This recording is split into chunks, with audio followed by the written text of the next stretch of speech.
to look at questions 1 to 7.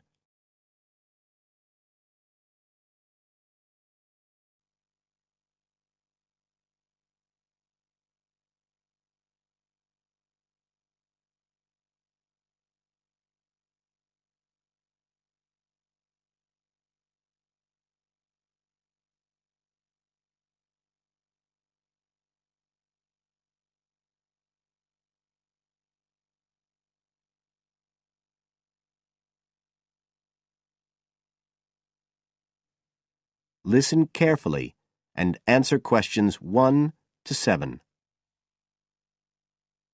I'm interested in doing some work for the library. Are you the person to speak to? Yes. Right. Well, what sort of work are you interested in? Well, I've just come to live here in Australia. I don't want a full-time job until my children have settled down, but I really need to get out of the house a bit. And I heard you need voluntary workers for various projects. Right. But I don't know if I have the right skills. Well, we do provide training. Oh! We always include an orientation to the library, together with emergency procedures. That's fire regulations, emergency exits, first aid so you can cope with accidents or sudden illness. Things like that which are necessary for anyone who's working with the public. Then we give specialist training for particular projects, like using our database system. I do have quite good computer skills, in fact. Oh, great. Is there any sort of dress requirement? Well, all staff have to wear a name badge, so they can be identified if they go outside the staff-only areas. But apart from that, there aren't many regulations. We ask you to sign in and sign out for insurance purposes, but that's all. How about transport? Do you live locally? Well, not too far away. I'm at Porpoise Beach. My husband needs a car during the day, but it's only about 20 minutes on the bus. In fact, we can reimburse part of your travel expenses in that case. Oh! Would that be the same if I came by car? No, because parking is such a problem here. One thing we are looking for, though, is someone who can drive a minibus. No problem. So, do the projects involve going outside the library? Some, yes, but not all. We've just finished one which involved working with photographs taken of the area 50 or 100 years ago. It basically involved what we call encapsulation. Putting them in some sort of covers to keep them safe? Exactly. It's time-consuming work, and we were very grateful to have help with it. Then, sometime next year, we're hoping to begin working on an initiative involving the sorting and labelling of objects relating to local history. We'll be needing help with the cataloguing. Well, I'd definitely be interested. How about at present? Well, we have a small team who work to support those who are unable to read. Working with the blind? Yes, or other groups who have reading difficulties. We provide volunteers with equipment so that they can take books home with them and read them aloud onto CDs. We're gradually building up a collection that can be lent to those who need them. I can see it would be useful, but I'd really like to do some sort of work where I can get the chance to meet people. How about reading stories to children? That's done by our regular staff. But we do have another project. It's a very long-established scheme which involves helping those who are unable to have direct access to the library. Oh, I noticed someone with a trolley of books when I was at the hospital last week. That sort of thing. That would have been one of ours, yes. It's one of our most popular services. Lots of people who wouldn't dream of going to the library normally, when they're at home, borrow a book when the trolley comes round the ward. I can imagine. Yes, I'd definitely be interested in that. Right, so how do I enrol? Well, we do ask all volunteers to commit themselves to a regular period each week. I could probably do 5 or 6 hours. Oh, be careful not to take on too much. But we do need someone for a couple of afternoons from 2 to 4, so 4 hours altogether. That sounds fine. Before you hear the rest of the conversation,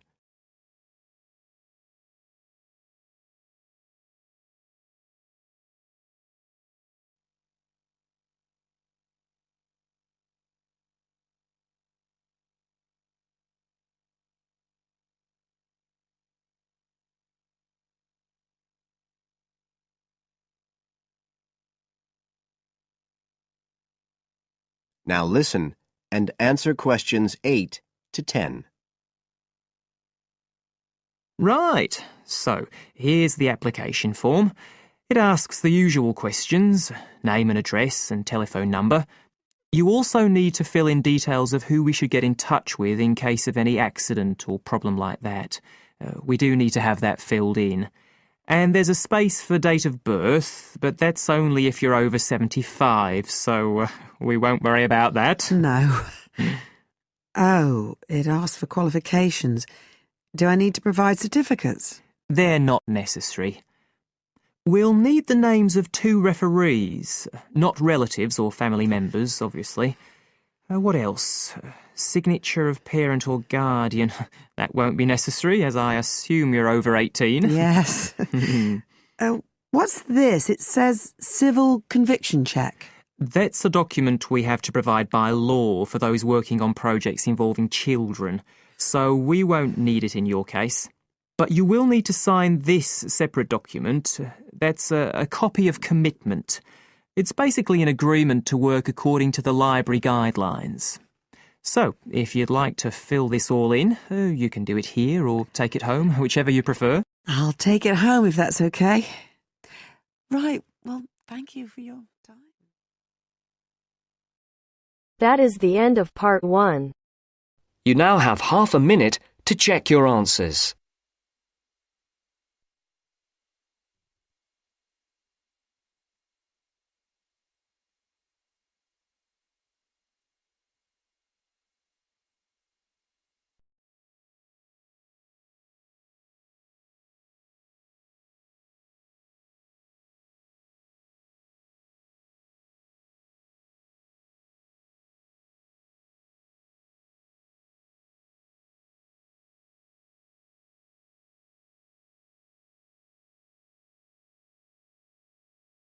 Now turns to part 2.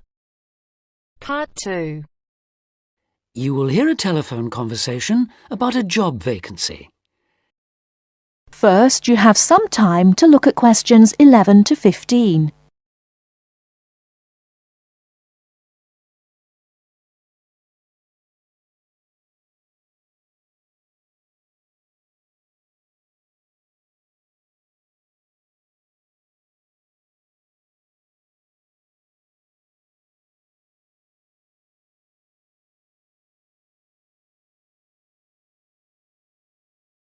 Now, listen carefully and answer questions 11 to 15.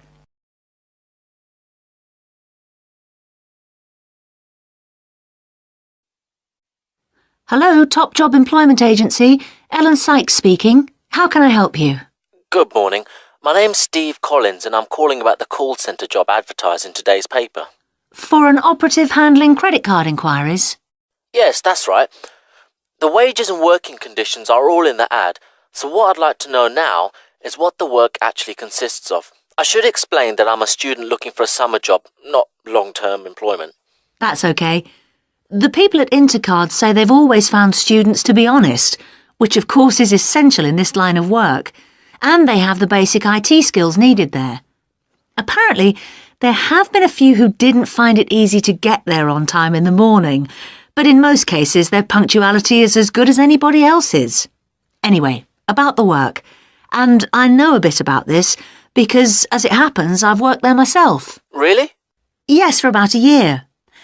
You'd find that most callers would be people wanting to check the balance on their cards, query payments made and so on. And from those who've had their card stolen? No, they ring another number for that, an emergency line. People also call that number if they lose their cards. And what are most callers like? I mean, what kind of people are they? All sorts, really. All ages, every kind of background. Though one definite trend is the change in the number of women. Nowadays, they make up around 55% of the total, whereas years ago, there used to be a majority of men calling. At one time, I heard, as many as 3/4 of all credit cards were actually held by men, but that must have been long before I was there. It's certainly different now. So to do this job, what sort of experience do I need? None, really. Have you got a credit card yourself? Yes, I have. Then you probably know quite a bit about them already. And as a student, you're obviously intelligent, which of course you need to be for the job. So after a day or so working with an experienced operative, I'm sure you'll have picked up enough to deal with routine inquiries, which of course most of them are. But there are bound to be questions I can't deal with, at least at first. What happens then? In that case, you can ask a supervisor. They're very helpful to new staff. I think I like the sound of this. What do I do next?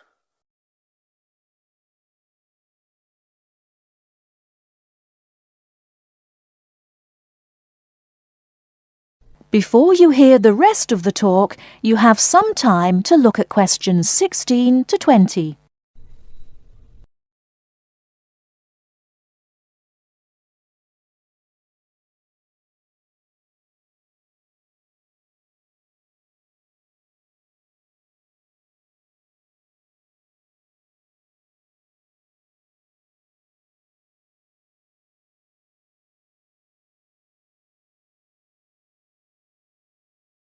Now listen and answer questions 16 to 20. Can you get over there for 9:45 on Monday morning for an interview? Definitely, yes. Whereabouts are they? In Riverside Business Park. Do you know it? Yes, I've been there once. How do you usually travel? By bus. Right.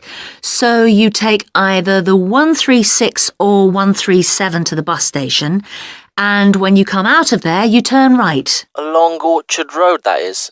The road from the railway station? Yes, that's right.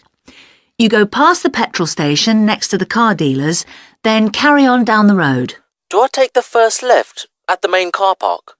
Well, you could do that, and walk up Newfield Avenue alongside the shopping centre, but it's a long way round. I'd suggest continuing along Orchard Road with the water company and then the insurance offices on your right. They used to be local government offices, by the way. Yes, I remember those. And you keep going until you reach the advertising agency. Now, facing that is a small road called Cherry Lane. There's a newspaper office on the corner, and opposite that is a big hotel, so you can't miss it. And how far down that road is it? Well, they aren't actually in Cherry Lane. You walk as far as the next junction and turn right into Armand Drive at the mail centre. Intercard is in the third building on the right between the airline offices and the shipping company. Fine. I'll be there on Monday. Thanks very much. Bye. Good luck. Bye.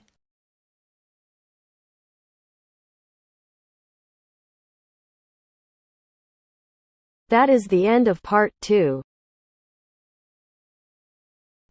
You now have half a minute to check your answers.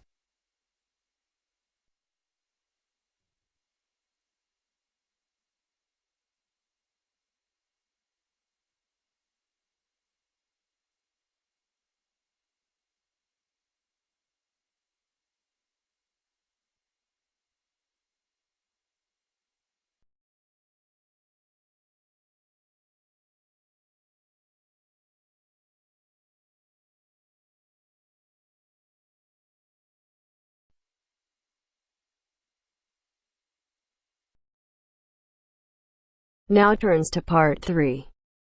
Part 3. You will hear a discussion between a student, Aldo, and his supervisor, Dr. Hurst, about his research assignment. First, you have some time to look at questions 21 to 23.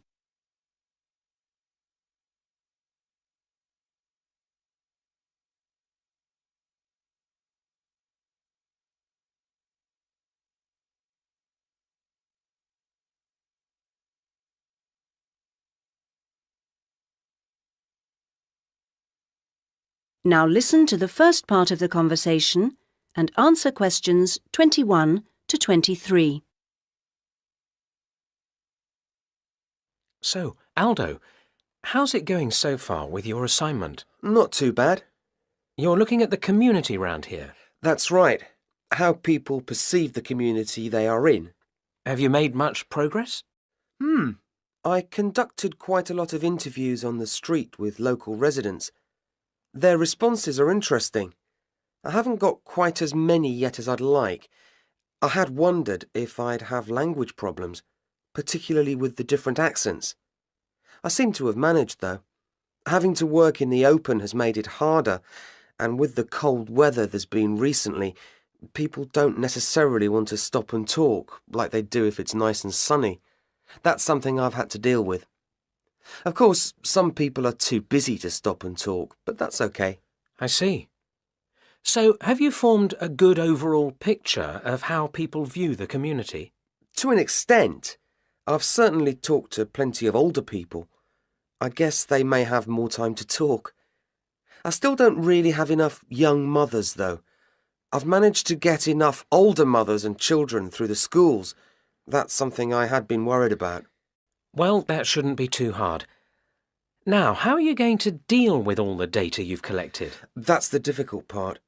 I guess I need to run some analyses, but I'm rather unclear about what methods to use. You've told me you're confident about using computers, so you just need some input on choosing programs. You should attend a statistics seminar. They're held every Friday after the methodology seminars in room 105. That should help you to select an approach. Oh, good. I'll do that. Now you have some time to look at questions 24 to 30.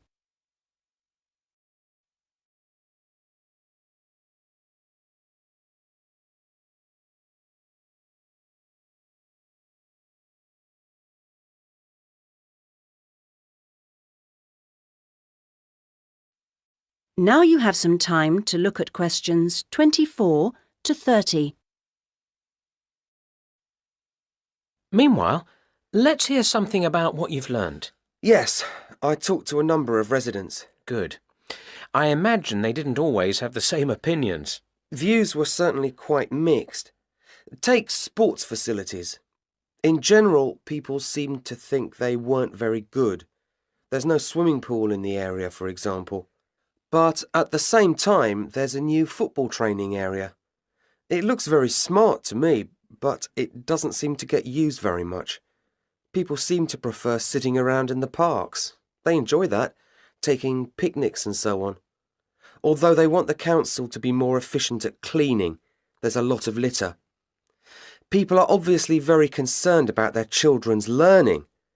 The general view seems to be that early schooling at primary level is of a good standard in the area, but that this standard declines as children move up through the system.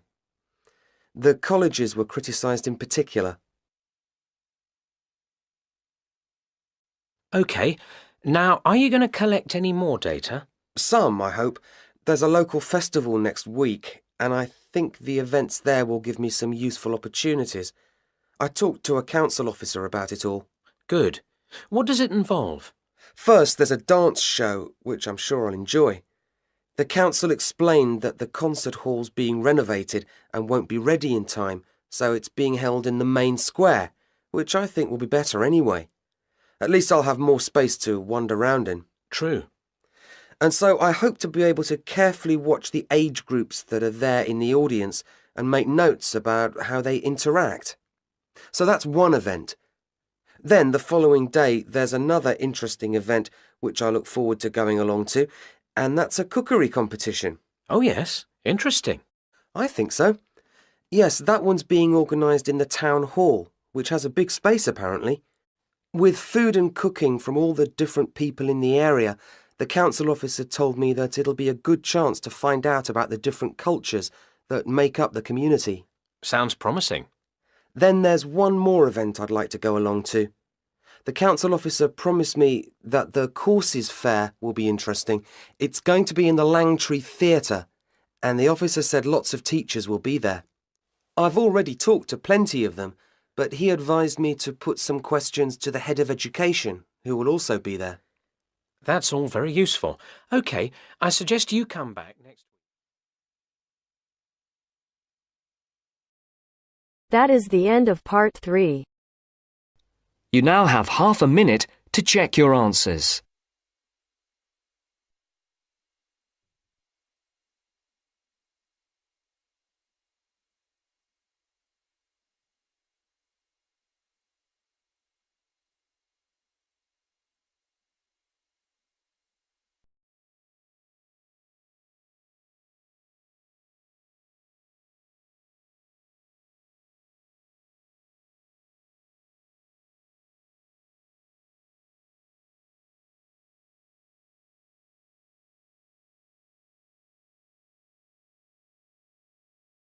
Now turns to Part 4.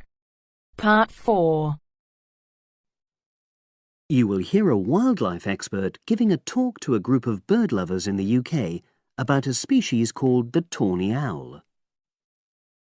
Before you listen, you have some time to look at questions 31 to 40.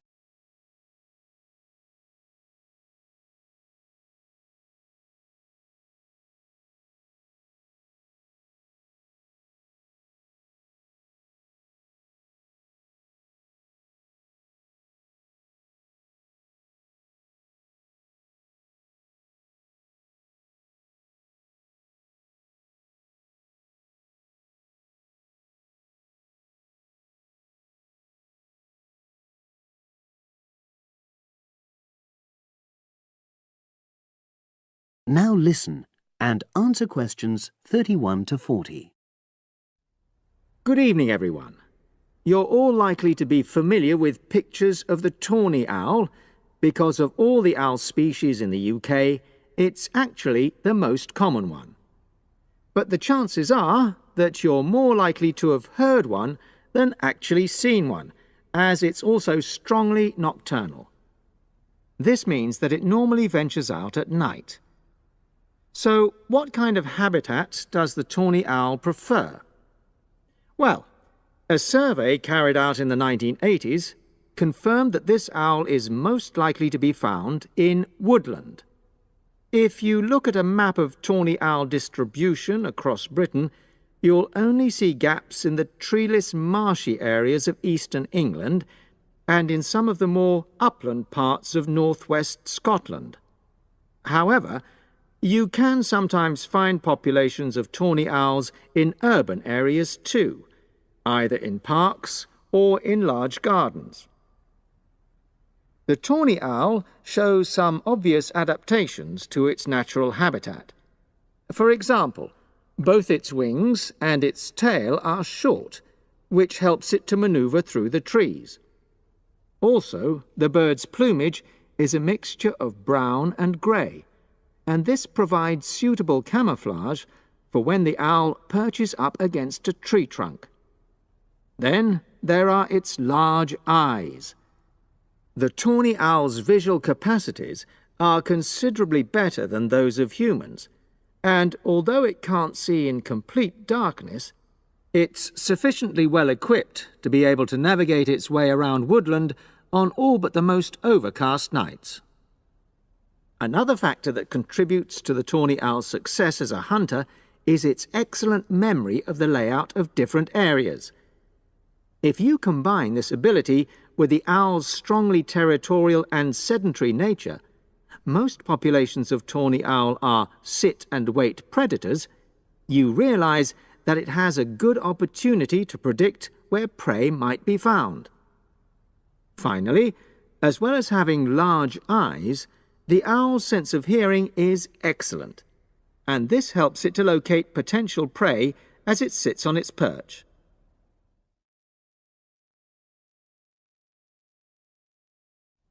Turning now to the tawny owl's diet. Woodland tawny owls feed mainly on mammals, especially small ones, such as wood mice and bank voles. But they'll also take things like frogs or bats, or even fish, if they happen to be available. In urbanized landscapes, the owls seem to prey more on birds. So there are some differences there. Let's just look briefly now at survival rates in the tawny owl. Young tawny owls face a difficult time once they leave home, and 2 out of every 3 are likely to die within their first year. So, with such high mortality levels, it's a good job that established breeding pairs can produce young over a number of seasons and maximize their chances of passing their genes on to the next generation of owls. I've already mentioned the sedentary nature of the tawny owl, but it's not just adult tawny owls that are sedentary in their habits. Young birds, dispersing away from where they were born, rarely move far. The average distance is just 4 kilometres. There also appears to be some reluctance to cross large bodies of water. the owl is absent from many of the islands around our shores, with only occasional sightings in Ireland and the Isle of Wight off the south coast of England. Right, well, now I'll show you some photographs that have been taken in one or two of the... That is the end of part 4. You now have half a minute to check your answers. Thank you for using IELTS listening test. There is a good news for you guys. Now you can practice unlimited speaking test on our application Baby Code. I know some people will say कि मैं तो अपने friends के साथ practice कर लेता हूँ, मैं अपने इंस्टीट्यूट में रोज टेस्ट देता हूँ या मैं मिरर के सामने प्रैक्टिस करता हूँ, लेकिन रोज 1 या 2 टेस्ट देना is not enough to clear IELTS. और आपके फ्रेंड्स और मिरर आपको वैल्यूएबल फीडबैक कभी नहीं दे सकते। लेकिन अगर आप बेबी कोड एप्लीकेशन यूज करते हो तो आप कहीं भी और कभी भी अनलिमिटेड टेस्ट दे सकते हो। बेबी कोड पे प्रैक्टिस करना is like having a personal teacher. App will take exam like a real examiner. After test you can check your grammar, fluency और pronunciation mistakes. Even you can check your band score.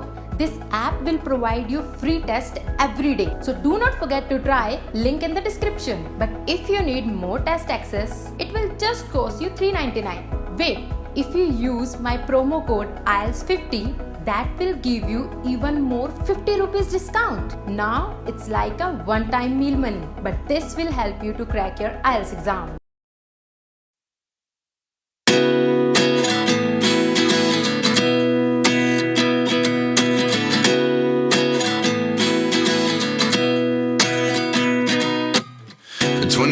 And I find myself wondering what did happen to the last 10. I ran away with my life, fast forward, never turn back again. It's kind of funny that the more we pass time, the more we need to set them rewind. And 19 was the year I had to leave you, but now I'm seeing all the signs. Is this really happening? I can't believe it's true. I'm just as surprised as you. Is this really happening? I can't be too sure, but one day I'll be yours again.